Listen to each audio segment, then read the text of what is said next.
Modern Warfare Spec Ops Survival is disappointing. About 8 years ago, Modern Warfare 3 released, and with it, a new Spec Ops experience. Probably one of the most fun and well thought out wave-based game modes to grace the Call of Duty franchise. Literally one of the only two fun wave-based game modes to grace the franchise. Just the previous year, Treyarch Zombies absolutely blew up with the first installment of Black Ops. Infinity Ward needed something to satisfy the wave-based infinite content itch that Zombies left players with, and from that necessity came Spec Ops Survival. A tactical co-op mode that dropped you and a friend into any map of your choosing against endless waves of enemies that not only became more sturdy but numerous as the rounds added up, at least until later rounds. Then they just kinda stayed hard. Modern Warfare took that mode, chipped it of its personality, then just kinda shoved it into the full game. I'm gonna try to explain why the mode is such a letdown while making meaningful comparisons to its predecessor instead of just complaining that it's too hard or boring. I don't think it's possible to talk about survival mode without first mentioning the maps and how they add or take away from the overall experience. The three available maps are Anaya, Piccadilly, and Raid. You're only going to be playing on Piccadilly. Ironically, what's probably the most disliked multiplayer map in the game is the only functional survival map available. I'm not saying that because the other two maps are just too large for survival. That's just not true. I'm saying that they didn't have to use the entirety of the maps for the item boxes. Survival features 3 item boxes used to purchase weapons, explosives, and kill streaks. The kill streak box also holds armor and ammo crates in them to use during the rounds because you can't actually access any of the boxes in the middle of the waves. For whatever reason, the devs decided to lock off the item boxes during the waves, so you only get 35 seconds to purchase whatever you need for the next one.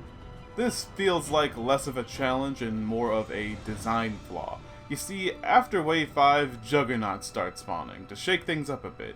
There are a lot of problems with the Juggernauts, like how they can just spawn right beside you and immediately begin ripping into you with a minigun, and I'll get back to this later, but the biggest issue is that they take about 4 LMG clips to kill.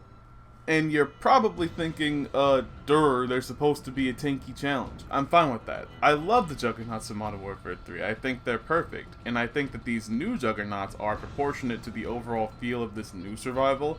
But, remember the item crates being locked during the waves? Well, you can just run out of ammo while dumping bullets into the Juggernauts' heads. On a Wave 72 run with 3 randoms, I actually ran out of ammo during several of the rounds while just dumping clips into the Juggernauts. It's really not fun, and I've also seen videos of people not being able to kill the Juggernauts when they're playing alone. You just cannot play this mode efficiently in single player. In Modern Warfare 3, you could perform perfectly fine high wave runs. There was actually 2 separate ladders, one for co-op and one for single-player survival, and for each map. Speaking of which, there's no ladder. Why? What's the point of a purely wave-based survival mode if not for the thrill of competing for the top spots on the ladder? It was so fun all those years ago holding records on less popular maps, only to have them beaten 15 minutes later. With this, there's just nothing. After you die, you don't even get a final wave count on the score screen. Anyway, what was I talking about? Oh yeah, the maps! Piccadilly's the only true playable map. Because the item boxes on the other 2 are so ridiculously far from each other, you'll never be able to use more than one of them in between rounds. Why are the streak and weapon boxes nearly 200 meters apart on Anaya? Who made that decision? To just lock the player out of 1 to 2 entire utilities during high wave runs. And when I say locked out, I mean you either sit yourself in a nice hold building or you die instantly as you walk outside. High wave strategy is mostly based around camping near the streak box since it has the ammo and armor crates for your team to fill up mid-wave, but you still might need to be able to use the gun box later if you happen to go down and die during an intense wave. And if you try to run over to a different area in those measly 30 seconds, you might as well be dead, because you still have to get back to your team and hopefully inside where the attack choppers can't melt you. In Modern Warfare 3, you could use mid-wave strategies such as leaving a chopper or a juggernaut alive to go get more ammo and set up turrets before the next wave began. Sure, it would run up the clock, which could hurt your chances of getting a record spot, but it was worth it to be prepared for what came next each wave. Even the latter had a lot to do with the overall gameplay balance. Infinity Ward had a really great balance between difficulty and utility for Modern Warfare 3 survival. Like I just mentioned, you could stall out the AI in order to prep for the next wave because you still had access to the item boxes. This was fun because the latter wasn't only based on wave count, but the time it took you to get through those waves.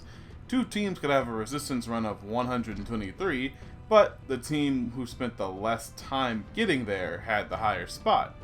A buddy and I were going for the top record on Modern Warfare 3 Oasis back around the time it released, since the map was new and the record was low enough for us to reach it in a decent amount of time. Around wave 40 or so, he had to take a dump, so I ended up leading a Juggernaut around for a few minutes while he was gone so that we could continue. In the end, I think we ended up missing the record by like 4 minutes or something at like wave 53, some kind of low like that. And we were a little disappointed in ourselves, but so happy that we just had the number 2 spot for a few hours. That kind of experience really can't be had here. There is no ladder at the moment, and there's nothing to aim for. Also, you can't even see the locations of the item boxes during the waves, so you'll just kind of have to remember the general area that they are, or hopefully you just kind of found it. Also, I'm not sure if this is a glitch or not, but around wave 40, the prep time was reduced to 14 seconds, then increased to 20 seconds after wave 60 or so in Modern Warfare Survival. I'm pretty sure that was a glitch. I hope it was. I haven't gotten that far again, but the timer really shouldn't be there in the first place. I mean, the timer's fine. Yeah, pre-wave stuff, that's perfectly fine. It's in the other game too. You could even skip it in the other game. That option's not here. I'm just saying that you shouldn't restrict the item boxes during the waves. But for the simple fact that the item boxes are restricted during the waves, Naya and Raid are just not fun maps to play on at the moment. If this was lifted, then they'd be fine, probably. I mean, at least you'd have access to the boxes to prepare for the next wave during a wave if you like let a Juggernaut around or something, but right now you just can't get to more than one of them in a reasonable amount of time. It takes like a whole 2 minutes just to get from the gun crate to the kill streak one. It's stupid. The enemies in Modern Warfare Survival are pretty straightforward this time around. They don't get any tankier by the wave, instead they just become more numerous. This isn't a bad system in theory, but the enemy spawns are atrocious. Standard soldiers spawning around aren't that big of a deal early on, but later, when you have to stay in your camping spot, there's less than 3 people in a building, enemies just start spawning in the same room as you, making nowhere safe, which is a huge issue. Enemies shouldn't be able to spawn within a much larger radius of the player than like a couple meters. Like, I'm so serious. On Piccadilly, and the camping spot that everyone uses or probably should be using, if there are less than 3 players in that building, there's not enough people to restrict the enemy spawns, so they'll just end up right behind you. You have to have at least 3 players in that room, or in the building in general, to prevent that from happening, and it's not fair, it's not fun at all. Maybe if getting shot once didn't immediately send you into the black and white screen of impending doom, this wouldn't be so big of a deal, but just getting shot by literally any one thing in this game just says, hey, if you get hit one more time, you're gonna go down, so you should probably run or something, and they spawn behind you. It's not cool, guys! Speaking of spawns, the Juggernauts were a pretty big deal in Modern Warfare 3. They had roped down from a helicopter accompanied by some epic music and an announcer who wanted you to know the big boys were headed your way. Be advised, heavily armored ground forces are being deployed by the enemy. Attack dogs outfitted with explosives are in your vicinity. Recommend you keep your distance. Over. In Modern Warfare Survival, the announcers can barely be heard amongst your footsteps of all things, and don't even always alert you of threats. Like on round 3 in Piccadilly, there's always an airstrike that comes down, and sometimes, I swear the lady just won't say anything. Enemy infantry, moving on your position.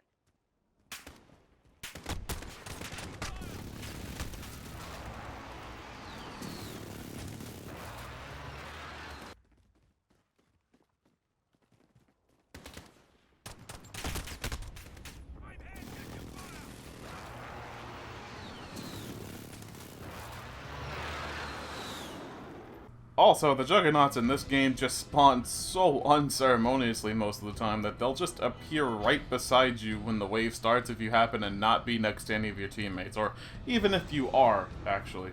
I get what they were trying to do, turning the Juggernauts into normal enemies that become more numerous as time goes on. It kind of works for this version of survival, but these guys don't even appear as different-sized blips on the mini-map. Players should be able to tell these things apart from the normal frail enemies, because accidentally walking into one could just be the end of an early run, or the loss of all the money you spent on items. Since the normal enemies don't have any attraction code, most of the time you'll end up trying to finish up the rounds by heading outside and clearing what's left, but you could turn a corner and instantly kill some of the normal guys. If you turn a corner and it happens to be a Juggernaut that's that tiny normal blip, just unassuming dot on your map, you can't shoot it, and you're probably going to go down because something else is also going to shoot you. It won't kill you, it'll just bring you down to 1 HP, which is dumb. That's kind of just a thing that all the AI do in the game. They don't really just kill you in one volley of shots, they tend to shoot you until you're just one hit, and then if something else happens to be in eyesight, they'll finish you off. That's just kind of how all the AI works.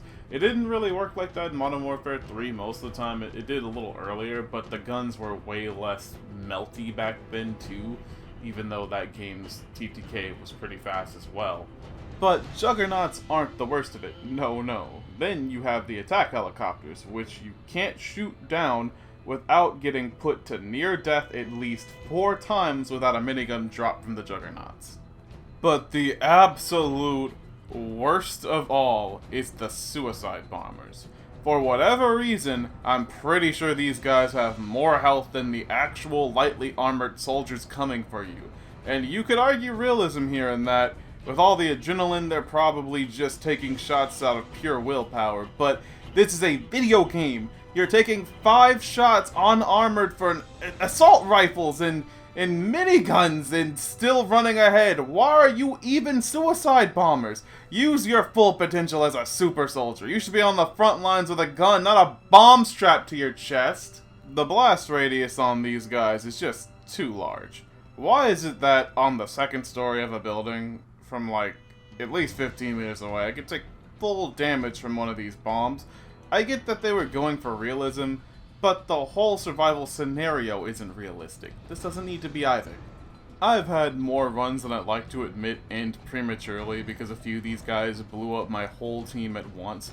The best strategy for taking these things down is just to armor tank them, but armor is a finite resource, like ammunition. The suicide bombers and dogs from Modern Warfare 3 had normal C4, just like from the multiplayer strapped on them, which exploded shortly after death, but the blast radius wasn't so huge that you couldn't avoid them.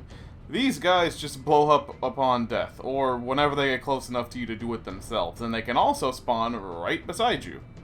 As much complaining as I've done about the enemies in this game, I feel like they don't really need that much cleaning up. Yeah, the suicide bombers need a serious range decrease. The damage can stay the same, but the damage radius should not be that huge. It's so far.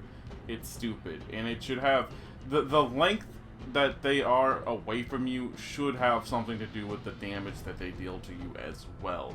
Also, the Juggernauts need a little bit more pizzazz when they spawn. They need to... It needs to be an event when they come in, not just appearing there, because they aren't normal enemies. They should not be treated like normal enemies. You should know that they're there. Even if they multiply with the rounds like normal enemies, they should definitely have at least different blips on the mini-map than the normal enemies. Modern Warfare Survival overall is pretty fun, yet a hollow experience. There's no ladder, so the primary goal for a wave-based survival game mode isn't even driving players to aim for anything. Along with that, this game lost all of the personality that Modern Warfare 3 Survival had. It felt like a game mode Infinity Ward cared about. Sure, you could say that it was just a perfect mixture of asset reuse and lucky map design that just happened to work for the mode, but at the very least, it was a main mode that clearly had a lot of thought and care put into it. The maps were split into difficulties, likely based on the map design, seeing as some maps were easier to camp on during the waves than others, and some had far less cover, making evading choppers and infantry alike a nightmare. In this game, we just get 3 maps that I'm not even sure were thought about long before release. I think what happened was they wanted to make use of the entirety of the maps, but didn't give any thought to how players would be able to access every item box after waves on maps like Anaya. The enemies desperately need attraction code. The bigger maps, it doesn't really make a difference if they're huge. You could just sit around certain areas of the map as long as it works for you.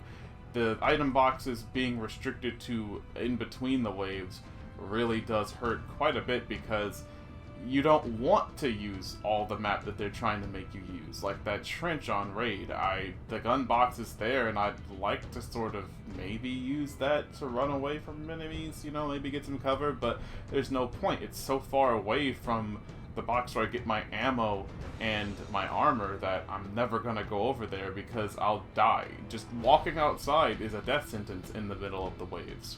On top of that, the emphasis on realism really hurts this mode. There's nothing realistic about the scenario, making it so that getting shot once means you have to get to cover or die really makes no sense here, because there are certain enemies you'll never be able to take on in an efficient way if you're playing with any less than 3 people. It's worth mentioning that the change from 2 to 4 players does change the survival experience quite a bit. In Modern Warfare 3, playing alone was more difficult because if you went down, that was it, you died, and you had no help. But it was doable. You'd make more money early game, so you could be well prepared for the Juggernaut and Chopper waves. Making it into a comfortable high wave loop was pretty doable as long as you were patient enough. And if you played co-op, you'd have to find a balance in the kills you take in order to make sure both players could get a good share of the resources. You could even share money, if I remember correctly. If you or your partner bled out completely, the game ended and your record was set. There was a good emphasis on teamwork, and a great balance of pros and cons between playing alone or with a friend. But in Modern Warfare Survival, if you're going for a high wave run, which is the only reason you'd play the mode, being a wave-based survival game, you either have to find 3 friends or rough it out with randoms that probably don't have the same drive as you, or more likely intelligence. Playing this game alone simply isn't logical. You won't make it very far because the game restricts you from the resources you need to overtake certain enemies. There isn't even enough ammo lying around the enemy corpses to take out 4 Juggernauts and a chopper for 1 person. I do, however, think there's something good here under all the rubble. The gameplay is actually pretty solid. The kill streaks really come in handy, and the armor and ammo crates being shareable really creates a good team flow throughout the waves. The idea that taking on more and more enemies instead of stronger ones is not a necessarily creative, but pretty fun idea. The glaring issue with this game mode is that it's clearly just thrown together from parts of the story and special ops mixed together in order to give Sony something for their exclusivity deal, instead of just maps for a month. A lot of people would say it's better that a lackluster mode was the trade-off instead of a true unison between platforms, but I can't get behind that. There was no passion behind this game mode. The original Modern Warfare 3 Survival was so well put together. It felt like its own part of Modern Warfare 3 instead of just a bunch of reused assets and bad spawns. Again, I think that with some cleaning up and a ladder to incentivize playing the game mode, which is a wave-based survival, this could be a really great addition to Modern Warfare. But right now, Spec Ops Survival is just a huge disappointment, and we can only hope for better in the months to come. Alright, that's really all I had to say about Spec Ops Survival, at least for right now, until it gets updated. Hopefully it gets updated. This is a really fun Call of Duty, by the way. Like, Modern Warfare is so cool. You can augment the guns in so many different ways this time around. It's so fun. But besides Call of Duty stuff, in a few days I have some Pokemon content, related content coming out. I'm going to be talking about competitive Pokemon this year, this upcoming year. It should be really fun this year, hopefully. And I'll definitely just keep talking about stuff that interests me. I won't take such a long break from YouTube this time. Not that anyone cared or anything, but yeah, hope you enjoyed listening and all that. Thanks for watching. Subscribe and all that junk. Later.